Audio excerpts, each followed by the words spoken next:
So as we grew as co-workers, we really, really bonded as friends. And that's probably, like, we moved to sisterhood very quickly. In a hurry. Very quickly, yes.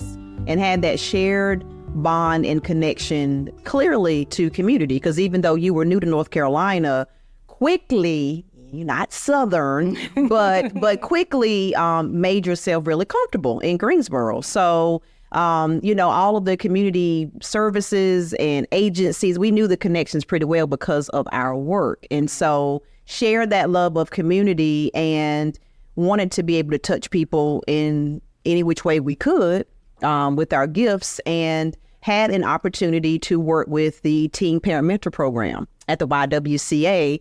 And both of us had a love for doulas, of course, because we knew about the importance of having a Black doula. And that is more so important for younger parents. And the research showed that. So we were like, yep, need to be doulas in the community then. And so that was a great opportunity for us to be able to, I think, extend that gift of service that we had. And that's how I met DraShonta.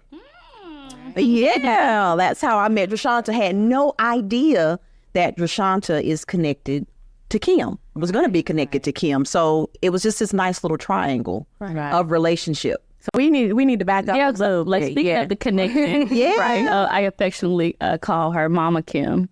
When I was 13 years old, one day some people came over and they took me and my sisters out of our home.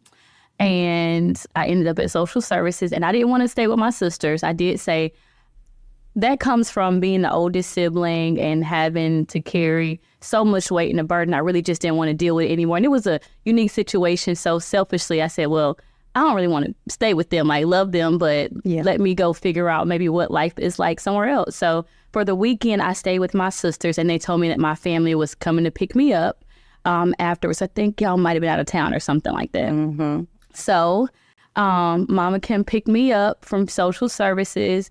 I didn't know where we were going. I didn't know what I was expecting. She told me that, she had 3 children, 3 girls. I know their ages. She asked me what I wanted to eat for dinner. I said spaghetti. She went to Food Lion. She got the stuff to make the spaghetti.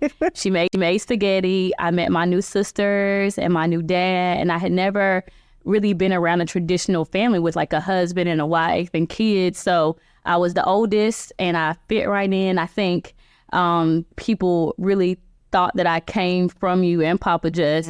And everyone's name in the house, besides me and Mama Kim, their name starts with a J. And my name is DraShonta, so people just thought that my name was like DraShonta with the J. So it just kind of went together. So she picked me up that day, and she has never, ever put me down since then. That's just, and that was, I'm 34, I was 13 then. So it was quite a journey. And Miss Sebrina, I met her in the library at Page High School. I was 17 and pregnant, and I don't know. I didn't know what I was doing or where I was going.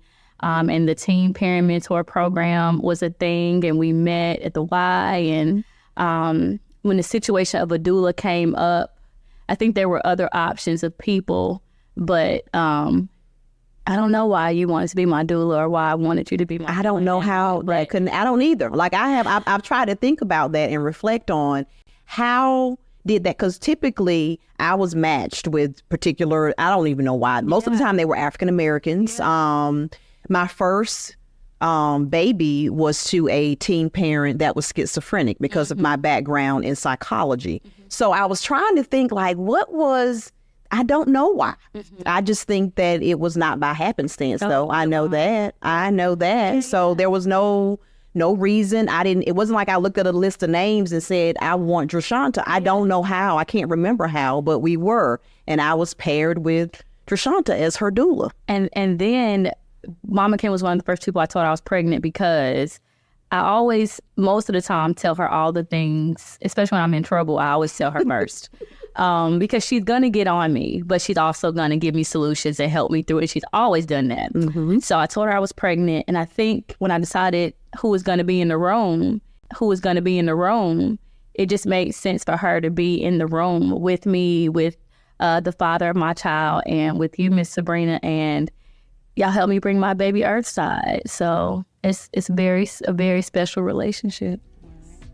And how old is she? Oh, she's 16. Thank you for listening to the story from the Institute for Family Shine On North Carolina campaign. Hear the full story and discover how you can share your own by visiting our website at shineonnorthcarolina.com.